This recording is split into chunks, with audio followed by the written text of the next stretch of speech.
Well, hello everybody. It is Thursday, which means it's time for Thursday's Thoughts. Apologize for not having been with you last week, but I had so much going on that I was not able to do it. Um, this is Thursday, August 20th. Hard to believe that we are already back in school and it is last week or so of August. Um, I'm excited about a couple of things, really. I'm very excited that uh, the COVID seems to be maybe slowing down just a little bit.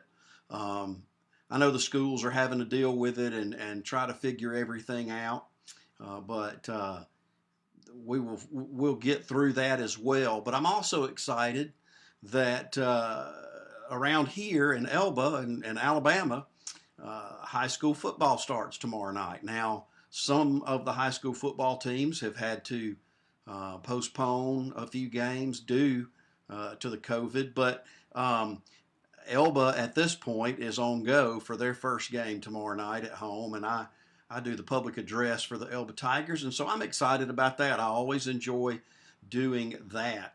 Um, but I just wanted to share a couple of things with you today and hopefully encourage you in your walk from day to day.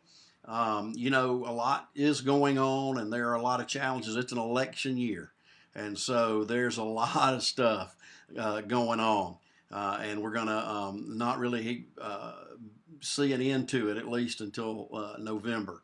Um, a lot of the political stuff that's going on. But anyway, I wanted to share with you just a minute what I talked about last night with my church on our live stream Wednesday night Bible study. And we're looking at the Christian walk according to First Peter.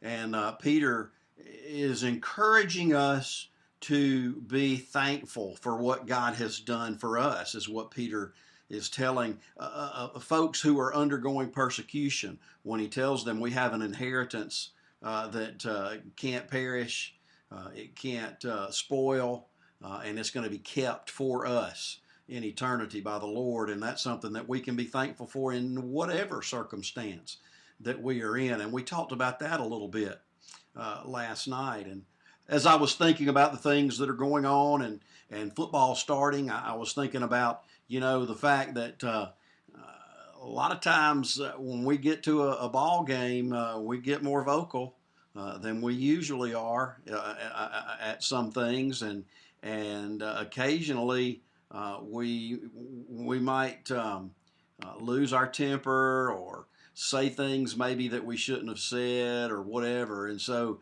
I want us to be thinking about that as football season starts, because I just know how it controls things in so many folks' lives sometimes, including mine at times. I can't deny that I'm a huge football fan. I love football. But anyway, I was thinking, and as I was on Bible or YouVersion this morning, I noticed that the verse for the day was Psalm 16:8 that says, "I keep my eyes always on the Lord. With him at my right hand, I will not be shaken." And that is something that we can bank on. And that's the way we need to live. We need to keep our eye always on the Lord. When we do that, we keep all these other things in perspective.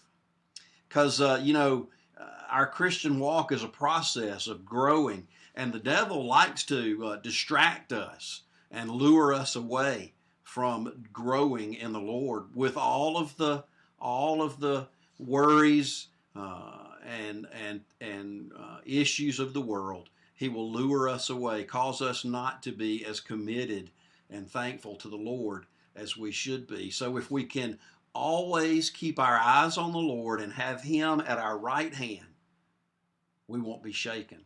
And I just saw that and I thought, man, that's fantastic. And that goes right along with what I was talking about last night. So I want to encourage you with that as we get involved in so many different things and we have opinions, and in an election year, all you got to do is get on Facebook for about 15 minutes and you're going to come away mad, frustrated, disillusioned or depressed. I mean, it continues to happen. And so there are so many things that can vie for our time and our attention. But if we keep our eyes always on the Lord, with Him at my right hand, I will not be shaken. Don't forget that.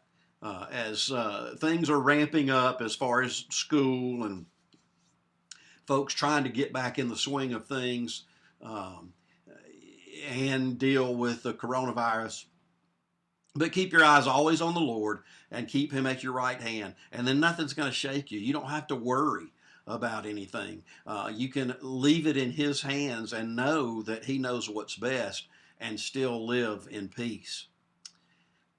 I want to leave you with one other thing. 1 Corinthians chapter 2, verse 9 tells us, and this is actually a quote of the Old Testament of the prophet Isaiah.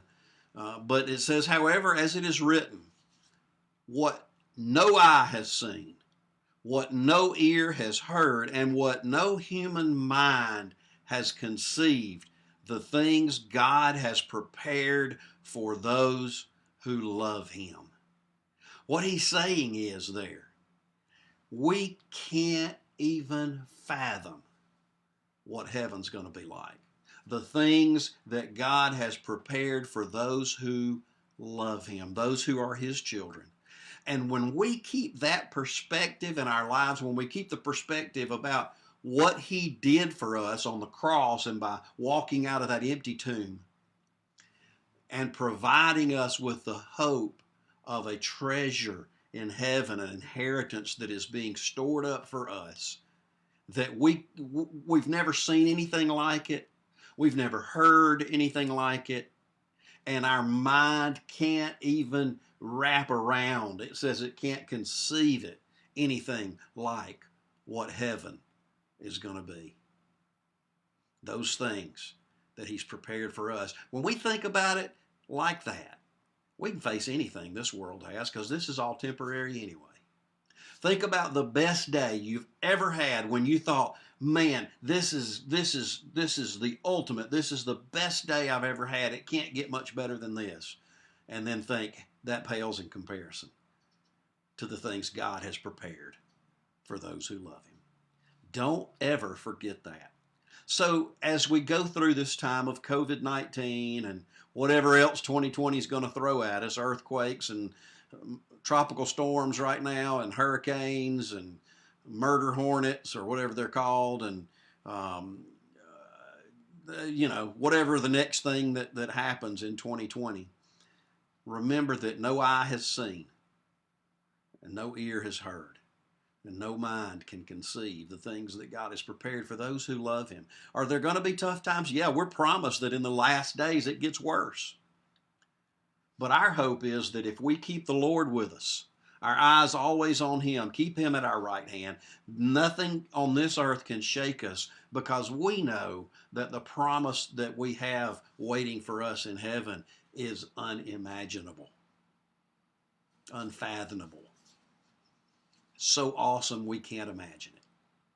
That ought to keep you going. That ought to give you thankfulness, and that ought to make you have peace and hope and contentment in your life as you move forward, knowing that God's in charge. He's still in control. He hadn't blinked yet. He has not wrung His hands one bit about the COVID-19 virus, or about this election, or about whether we're going to allow mail-in votes or not. Well, I'm not going to say anything about that. But God has not stopped and worried about any of that yet, because He's in charge. He's in control, and He knows exactly what's going to happen and what's best for us, and we can trust Him. So we just need to hang on to His hand. I hope I've encouraged you on this Thursday, August 20th. There's rain falling here in Elba, but there's sun shining in our hearts if we know that we are His children. So again, I hope I've encouraged you. Do me a favor, go over to YouTube, check out my YouTube channel, Broken in Bama. All these Thursday thoughts and a few other things are on there. so you can get them anytime you want to. If you want, you can subscribe and hit the notification bell, and that way, anytime I post a new Thursday's Thoughts, even if you missed it when it was live, you can go back and watch it. And watch any of the other stuff that's on there as well. So go check that out. It's Broken in Bama, capital BRO, capital KEN, and then just the words in Bama. And I would appreciate that. I will invite you again to come and join us Sunday morning. It'll be on the Westside Baptist Facebook page. We'll be live at our drive-in service on Sunday morning.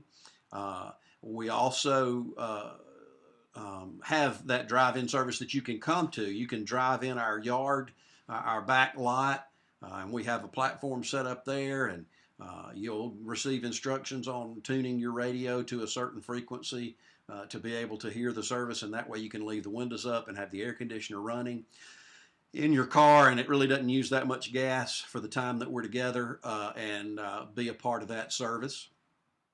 And we would love to have you come and be a part of that if you are around this area. And if you're not, join us via Facebook Live on the Westside Baptist Facebook page for our service and worship with us that way.